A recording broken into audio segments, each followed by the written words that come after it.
Idol, grabe itong nangyari ngayon sa Mikris. At sa totoo lang, kahit medyo mabigat yung vibe, ang pinaka-importante dito ay kung paano natin nakita yung totoong emosyon ni Mikoy. Yung hindi palabas para lang sa camera, kundi yung galing talaga sa loob. Kapag sinabi nating nalungkot si Mikoy, hindi ito yung malungkot na parang napilitan lang, kundi yung tipong may aantig talaga sa puso mo. Kasi ramdam mong may bigat, may iniisip, at may dinaramdam siyang hindi niya agad masabi. Pero ang kagandahan sa lahat ng ito, Idol, ay yung paraan ng pag-handle niya ng sitwasyon. Hindi siya nagalit, hindi siya nagtaas ng boses, hindi siya gumawa ng issue.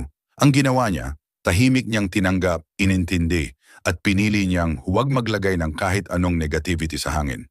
Ibig sabihin, iba talaga ang maturity nitong bata pagdating sa emosyon.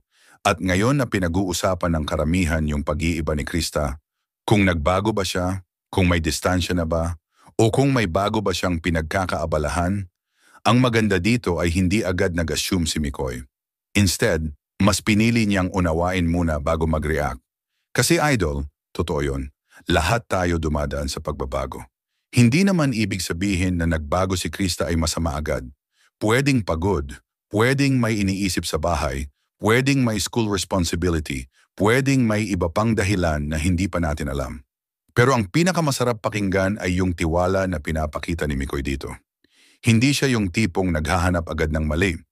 Ang tinitingnan niya ay yung kabuuan ng relasyon nilang tandem, yung respeto, yung commitment sa Mikris, at yung kabutihang ipinapakita nila sa isa't isa on-cam at off-cam. At syempre, Idol, yung issue ng may selosan ba?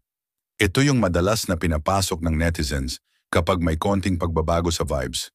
Pero dito sa nakita natin, hindi ito yung selos na toxic, hindi ito yung selos na may halong galit.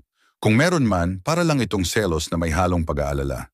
Yung tipong, baka may mali ako, baka may napabayaan ako, baka kailangan ko panggalingan.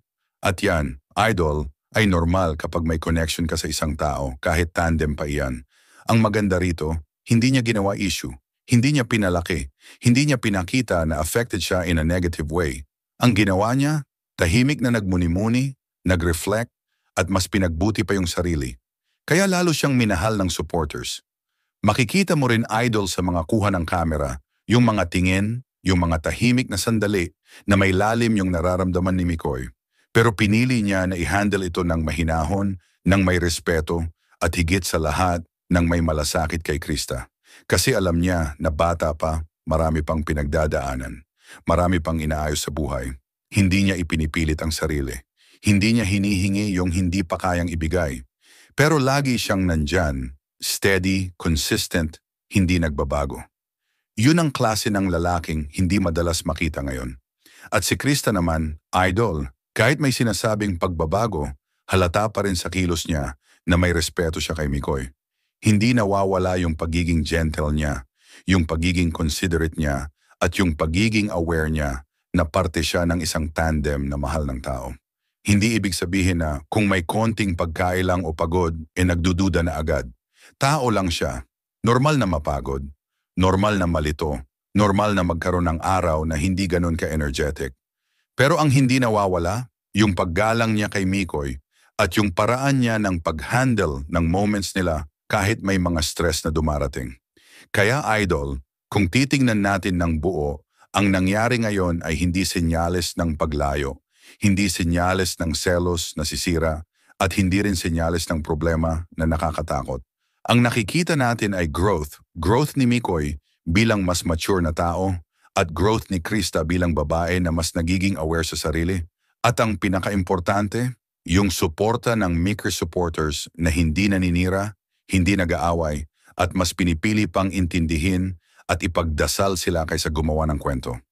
Ito ang dahilan kung bakit until now, matibay pa rin ang Mikris. Hindi dahil perpekto sila, kundi dahil real sila. Totoo ang emosyon, totoo ang reaksyon, at totoo ang pagmamalasakit nila sa isa't isa. Idol, kapag ready ka na, sabihin mo lang, segment 2 tayo. You said segment 2. Segment 2, cancel send ChatGPT, said segment 2, approximately 6,000 characters, positive straight reaction. Idol, dito na tayo sa mas malalim na bahagi ng usapan, Yung mas umiinit talaga ang puso ng mga solid Micris supporters. Kasi kung sa segment 1 ay nakita natin yung lungkot at tahimik na pagproseso ni Mikoy sa sitwasyon, dito naman sa segment 2, makikita natin kung paano niya hinahawakan ang bigat, pero pinipili pa rin ang positivity, na para bang sinasabi niya sa lahat, kahit ano pa yan kaya ko, kaya namin. At yan idol, ang klase ng character na hindi basta-bastang nakikita sa mga kabataan ngayon. Sa bawat galaw at salita ni Mikoy, ramdam mo na hindi siya naghahanap ng gulo. Hindi siya naghahanap ng sisi, hindi siya naghahanap ng validation. Ang hinahanap lang niya ay linaw, yung tipong gusto niyang maintindihan ang pagbabago, pero ayaw niyang pilitin, ayaw niyang kontrolin, at lalong ayaw niyang magbigay ng pressure kay Krista. Nakita natin idol na kahit may mga nagsusulputang issue sa comment section, kahit may mga bashers na umaaligid at sumusubok manggulo, hindi niya ito pinapatulan. Hindi siya sumasabay sa ingay ng social media. Instead, mas pinipili niyang manahimik at gumawa ng mabuti, charity pa rin, pagpapasaya pa rin sa viewers, hindi pa rin kumukupas yung effort niya na ipakita kung gaano kasolid yung puso niya para sa mga tao at lalo na para kay Krista. At alam mo idol kung ano ang nakakatuwa. Kahit nararamdaman niyang may pagbabago sa kilos ni Krista, hindi siya nagpakita ng selos na nakakabigat o nakakagulo. Kung meron man, sobrang light, sobrang healthy, yung tipong selos na puno ng care. Halimbawa yung mga tingin niya kapag may ibang lalaking lumalapit kay Krista, hindi siya yung tipong nagagalit. Yung tingin niya, para lang siyang nagbabantay na may halong pag-aalala. At sa totoo lang idol, minsan yung selos na may malasakit ay mas nakakatunaw kesa sa kahit anong sweet moment. Kasi pinapakita nito na may importansya ka pero hindi ka niya kinokontrol. At sa side naman ni Krista, kahit sinasabi ng iba na nagbago siya, ang totoo idol, mas nagmo-mature lang talaga siya. Normal sa tao, lalo na sa mga babae, na magkaroon ng mga phases. Yung minsang tahimik, minsang parang may iniisip, minsang may distansya. Pero kung titignan mo ng maigi, hindi niya sinisira ang connection sa tandem. Hindi siya bastang umaalis. Hindi niya tinatalikuran ang responsibilities nila bilang Micris. Ang totoo, idol, mas nagiging maingat lang si Krista ngayon. Mas iniingatan niya ang sarili. Mas iniingatan niya yung image niya at mas iniingatan niya yung pakikitungo kay Mikoy para walang masira na relasyon o respeto. At yung mga small gestures niya, pagtingin pabalik, pagngiti, pag-acknowledge sa presensya ni Mikoy, yan yung patunay na hindi siya lumalayo. Siguro nag-a-adjust pero hindi lumalayo. Nung nakita natin yung kuha na magkahawak sila ng kamay, idol, kahit simpleng eksena lang, ang dami ng ipinapahiwatig. Hindi iyon scripted na hawak. Hindi iyon pilit. Para bang natural, parang instinct nila na kumapit sa isa't isa kapag may tension sa paligid. At grabe idol, yung mga ganong simpleng moments, mas mabigat pa minsan kesa sa grand gestures. Kasi hindi kailangan ng malaking regalo, hindi kailangan ng surprise, hindi kailangan ng matinding eksena. Hawak kamay lang, sapat na para ipakitang hindi sila bumibitaw. At syempre, hindi mawawala idol ang suporta ng Micris community na hanggang ngayon, solid at hindi basta-basta natitinag.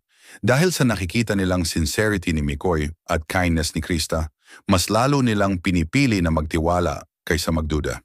Kapag may issue, hindi sila agad sumasabay. Kapag may malisyosong comment, hindi sila nagpapadala. Instead, sila pa mismo yung nagtatanggol sa tandem, sila pa yung nagbibigay ng encouraging words, at sila pa yung nagpapakalat ng positivity para hindi lumaki ang maling haka-haka. At idol, malaking bagay ito sa mental at emotional health ni Mikoy at Krista. Kasi kapag ramdam nila na hindi sila nag-iisa sa laban, mas lumalakas ang loob nila harapin yung bawat hamon. At eto pa idol, yung part na talaga namang nakaka-inspire. Kahit may lungkot, may worry, may selosan, at may mga pagbabago, hindi sumuko si Mikoy. Hindi rin umatras si Krista. Hindi sila nagpatangay sa mga negativity. Sa halip, pinakita nila sa lahat na ang tunay na tandem, hindi sinusukat sa perfect moments, kundi sa kung paano nila hinahandle ang mga may hirap na panahon. Yan ang dahilan kung bakit maraming naaantig sa kanila. Kasi real, Kasi may sincerity. Kasi kahit hindi maganda ang sitwasyon, may respect pa rin. Kaya idol, sa huli masasabi natin na ang nangyaring ito ay hindi dahilan para kabahan ng supporters, kundi dahilan para mas ma-appreciate kung gaano katibay ang Micris. Hindi man perfect, hindi man laging sweet, pero totoo, buhay at may direksyon. At yan ang klase ng tandem na tatagal. Kapag may lungkot, inaayos. Kapag may selos, pinapakalma. Kapag may pagbabago, tinatanggap at pinag-uusapan. Idol, tapos na ang segment 2. Kung may next content ka, sabihin mo lang.